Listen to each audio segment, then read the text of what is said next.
Welcome to the Into the Remote podcast. My name is Juraj and I am the host of the show.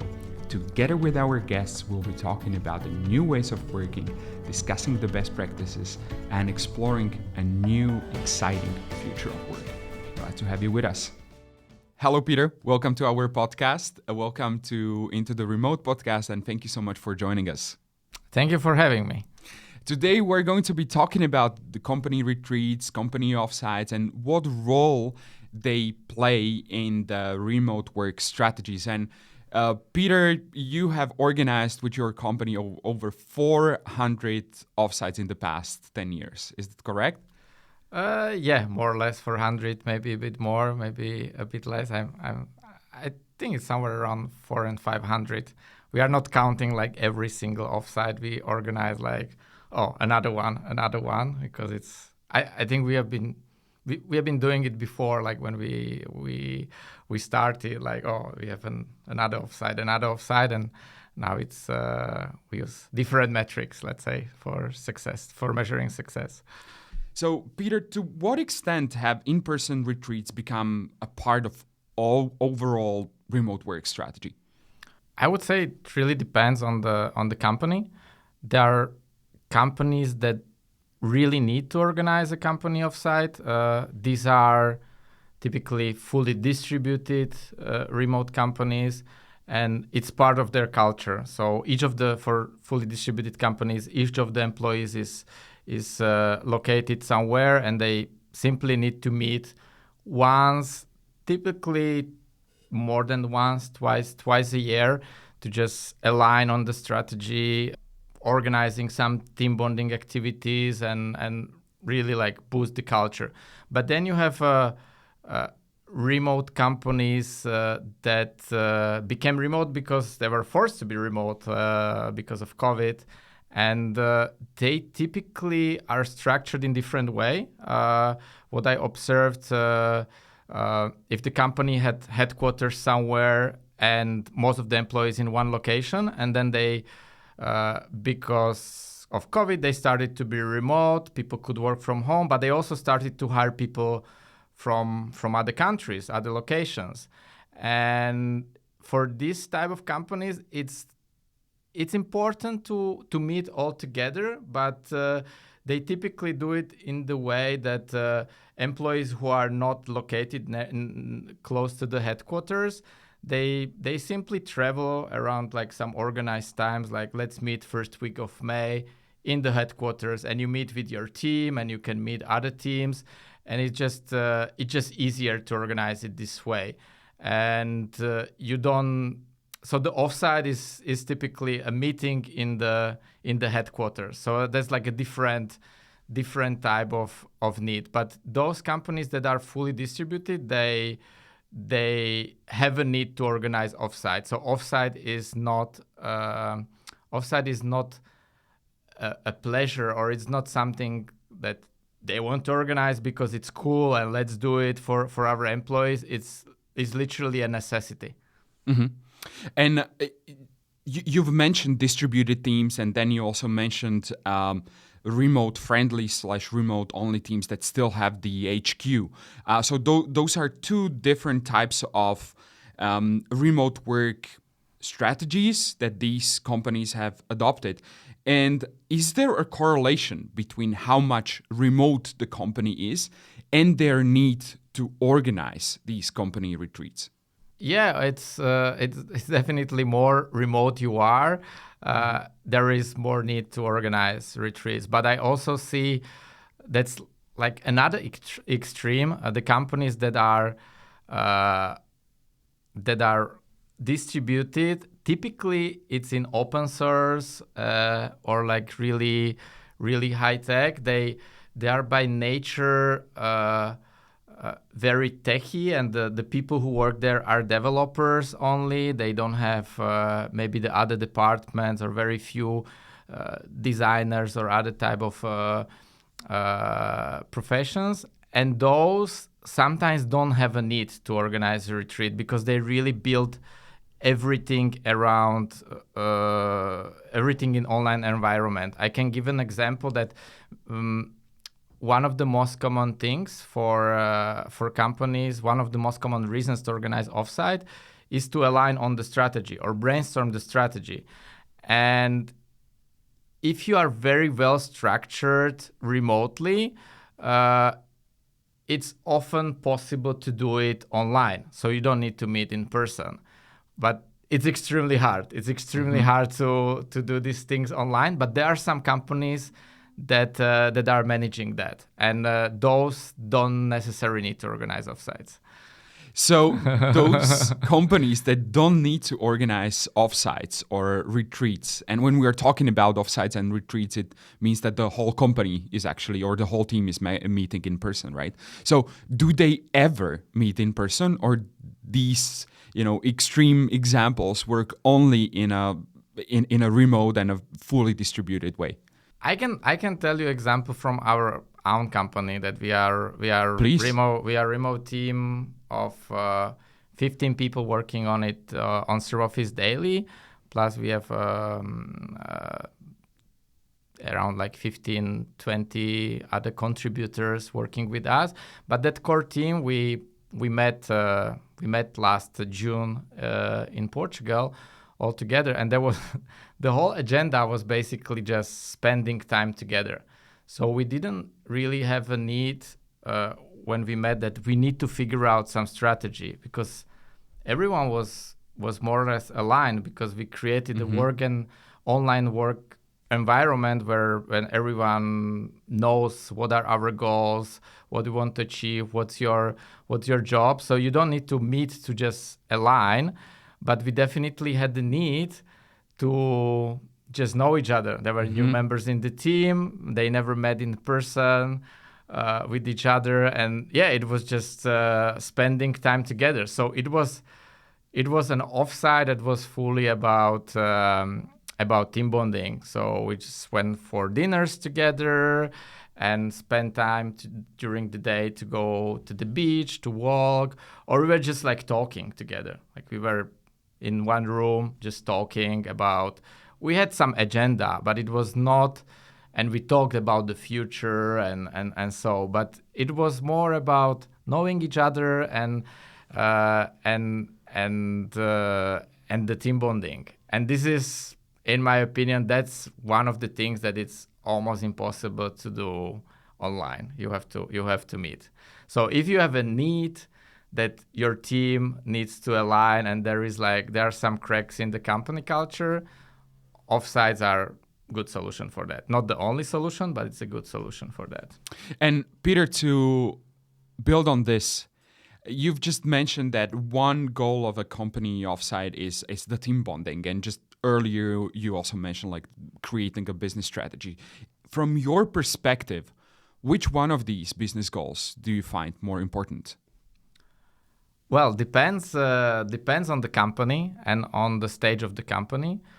I noticed on our customers, but also on our own business, that when you are starting something or you have a new product, you have a new business, it's very difficult to brainstorm things and to build a product, to find the product market fit online, remotely with your colleagues. And remote work is perfect once you have these things clear, you have a product market fit, you have a clear product roadmap, you have a clear strategy. Remote work is amazing for that because people can focus on their work and so. But if you don't have this, it's better to meet in person. What means that it's when you are a new company or a new startup, it's great to meet and focus more on the business strategy. Also, when you are already established company, but you want to redefine your product or you want to brainstorm new product features, it's a great goal for the offsite. If you have a feeling that your business strategy is more or less clear, it's better to focus on the team bonding And team bonding should be always part of the offsite. In other words, it's about creating opportunities for people to have those shared experiences together in a natural, rather spontaneous way, and not forcing something onto them that feels awkward. Absolutely, because typically there is someone in the company who is coordinating what they want to do, and it's very often influenced how that person is, let's say, adventurous or wants to try new things, and some of the activities, for instance, they look exciting. Let's go to surf all together, and it's cool activity, because for many people it's something they tried for the first time, to have a surf lesson and to go to the ocean with the surfboard, but you don't have so much time together to talk. Interesting. But it's a great icebreaker. So after the surf lesson, like, everyone is talking about it and everyone is excited. But you can find people who are not comfortable to go to surf because they are afraid, or we had people who were like women who were pregnant during the retreat. So of course they are not going to surf. So I always recommend to do activities that everyone can attend, everyone can do. And yeah, if you have some that are like more adventurous and challenging, you will have always some people who will not attend them, what is not ideal. Peter, those are some great examples that you gave over there. But what about some indoor activities? Do you have examples from other companies? Well, in SurfOffice, we typically organize all the logistics around the retreat, that are the accommodation, the catering, the event space, the transfers, and so on and so. And we always say that we organize all these logistics because you as a customer can focus on what is the most important, the content, the indoor workshops. And we are not typically involved there because each company is specific, and you as a company leader know what are the needs, what you have to do. I remember that you in your previous company, Slido, where you work, you organized some offsites. So maybe I should ask you, what are those activities, indoor activities you organize between the work sessions? That's a clever way to answer this question, to ping it onto me. Yes, it's correct. I helped to organize all company meetings, such as retreats and offsites. And yes, we paid actually a lot of attention to building the agenda and building in also these team building activities that have a meaning. So for example, in the morning, it was usually heavily about the company's strategy and business alignment. So it was more of delivering the key content onto the team. But in the afternoon, we just loosened up the program a little bit. So for example, we organized the roundtable discussions where we split the entire team, let's say 200 people, into smaller groups of 5 to 6, and we gave them a topic to discuss. And it served two purposes. First of all, it helped to create the stronger bonds, and second of all, it was on the topic that correlated with the entire theme of the offsite, right?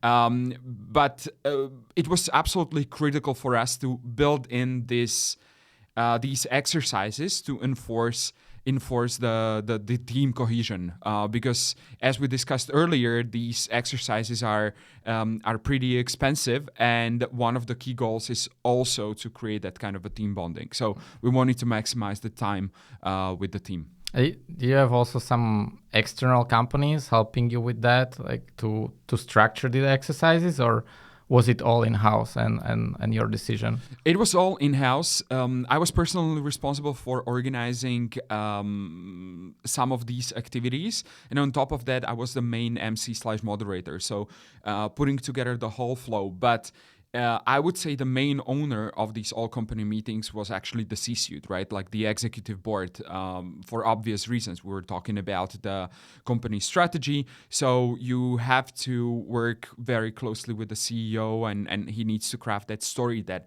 needs to be translated onto the team and communicated to them. So I would say these meetings are owned mainly by the C-suite, and obviously they need some help. So the HR department or the people team helps with the logistics, and I personally had the title of a chief meeting designer, and I was helping with creating the agenda and with moderating the entire flow. That's a nice title. Yeah, I missed it. Chief meeting designer. I do miss that title. That's for sure.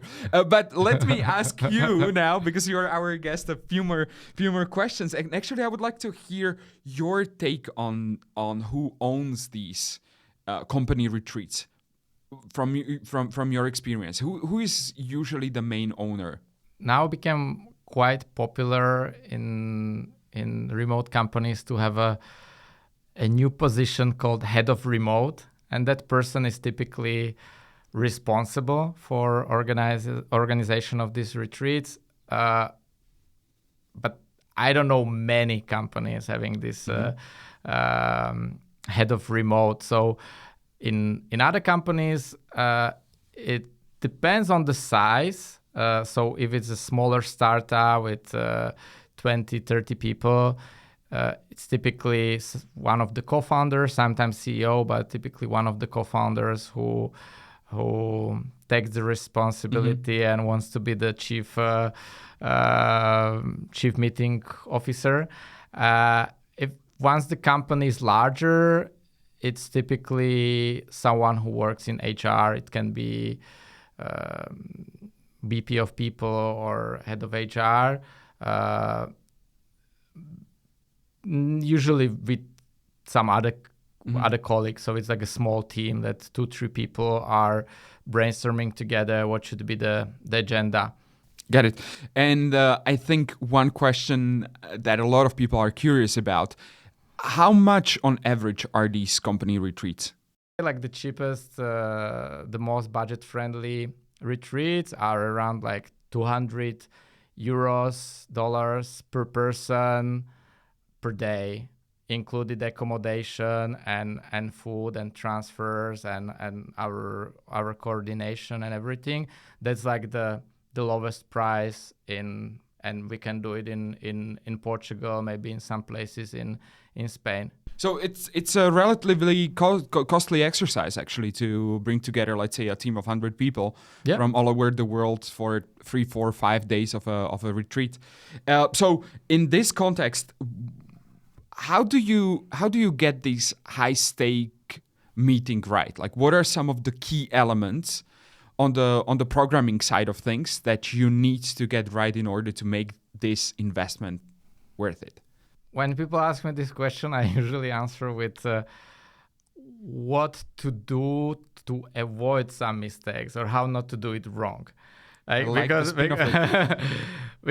it's very subjective what is right. It's different for each company, but we definitely see some patterns of how to do things in a wrong way. To give you some examples and that's the most common one, it's a packed agenda.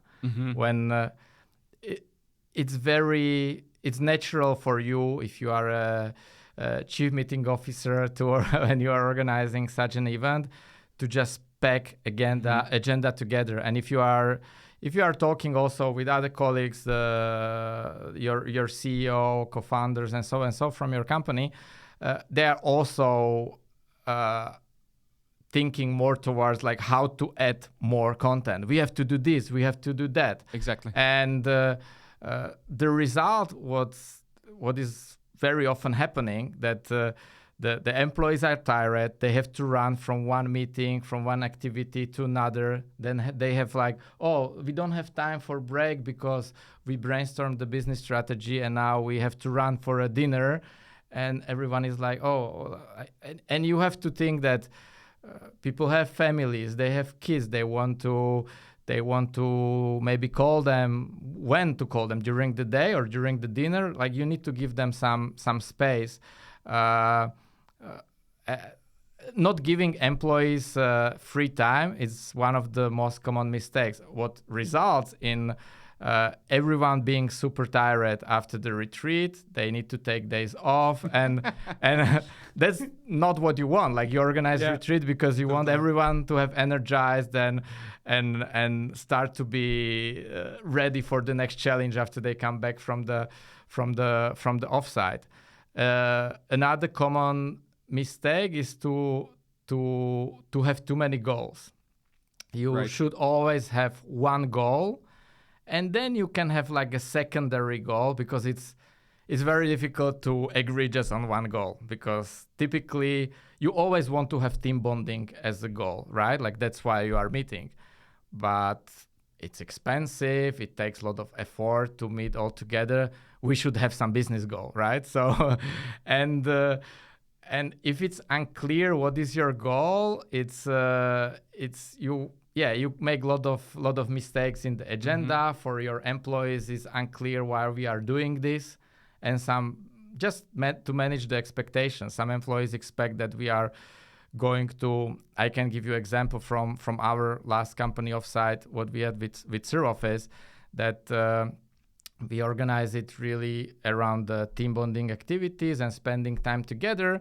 And after the offsite, we always send a feedback form that people can share, like what they like, what they didn't like. And the most common feedback was that they expected there will be more work, or there will be more like workshops and strategy meetings. Mm-hmm. And it was just, we didn't communicate maybe very clearly that like what are we going to achieve. Like, for me, it was clear that why we are organizing it, and for few people who were involved, but we didn't communicate it well towards the company that this is our goal, just team bonding. And I see that in general for companies, it's very difficult to justify organization of the offsite just because of team bonding. They always want to include some business strategy. And maybe the last thing I would add here is that when you organize the business schedule for your offsite, go through whole agenda one by one, and always ask, like, can we do this remotely? Mm-hmm. And if you can do it remotely, just remove it from the agenda. And I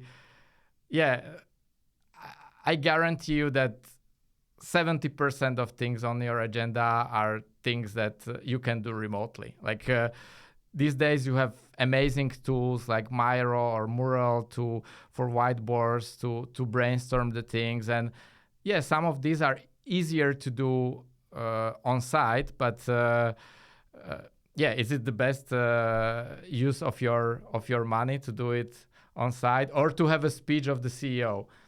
Of course, the CEO can talk for 2 hours, and you see how I'm unstoppable. I can talk forever, but I can do it on a Zoom call, right? And it would have the same output. So the agenda should be more focused on interacting with each other, but not only with team building activities, but also with the work agenda. I really, really like the last tip that you mentioned, Peter, because so many of these sessions could be done even asynchronously. And focusing on spending more time in person, well, I think it's the key, especially if you are going to meet with other team members only for those couple of days a year. You talked a lot about business strategy or work sessions versus some team bonding. What about the ratio? Is there a rule of thumb? Is there a golden ratio for these activities? There haven't been a golden ratio, but I think Chase Warrington from Doist created, and it's actually a very nice framework. He calls it 20, 30, 50. So it's about like what should be the ratio between the team bonding activities, work sessions, and free time. And I mentioned it before that free time is extremely important to give, because you see like 1 hour in the agenda. Oh, let's organize there something. Yeah. No, let's give your employees to some Time to breathe. Yeah. time to breathe, or to go for a coffee, or to have a nap. Like a lot of people have a jet lag. So yeah, 20% is free time, 30% is work, and 50% is team bonding. But that's the case of Doist, how they are doing it, because they are async company. They have very good structure, how to brainstorm things online, remotely. They don't need to do it during the offsite. But for other companies, can be different. I see some pattern that it's typically, let's say 50% work, 30% team bonding activities, and 20% free time. Well, this is a great ratio to follow, and it makes a lot of sense. And the age-old question, right? Again, coming back to the fact that these are very costly exercises for any company. How do you eventually measure the impact and the ROI of these meetings? Yeah, when you are a small company, you don't have a feeling that you need to measure it, because you immediately see the results, and you see people more motivated, more involved, more proactive. There is less confusion about the projects they are working on. Once you are bigger, then you start to ask more of these questions, because it's more expensive once you are bigger, right. and yeah, it's harder to observe and measure. I would say the main one, what can be measured is, in my opinion, is retention of the employees. Because in remote work environment is a lot about your productivity. So you work remotely, you give some output for the company is happy and paying you for that. But the work is not only about the productivity, it's about some meaning of work, and like the feeling that you are working in the team with your colleagues. And once you are completely extracted from it, and it's just about, you are like a robot, just connecting in the morning, working whole day, disconnecting, you will be sooner or later burnt out, or you will look for, there is this other company that has office in the city, and they meet once a week, and they have a happy hour on Thursday, and you can actually meet some people. Or so I would say, like, this helps to keep employees engaged and staying longer in your company. But there are definitely many other factors that influence the retention of the employees. So it's still difficult to measure. Peter, thank you so much for all your insights. Where can our listeners and viewers connect with you? So the company I talked about, it's SurfOffice. You can go to surfoffice.com. We share a lot of insights, basically everything what I said plus much more. You can find on our blog. We try to cover every single topic or niche detail of organizing company offsites and events. I also share a lot of stuff on my Twitter and LinkedIn. You can find me just by typing my name. Got it. Peter, once again, thank you very much, and thank you for listening and watching our episode. Thank you for hosting me. It was a pleasure. Likewise. Thanks, Peter.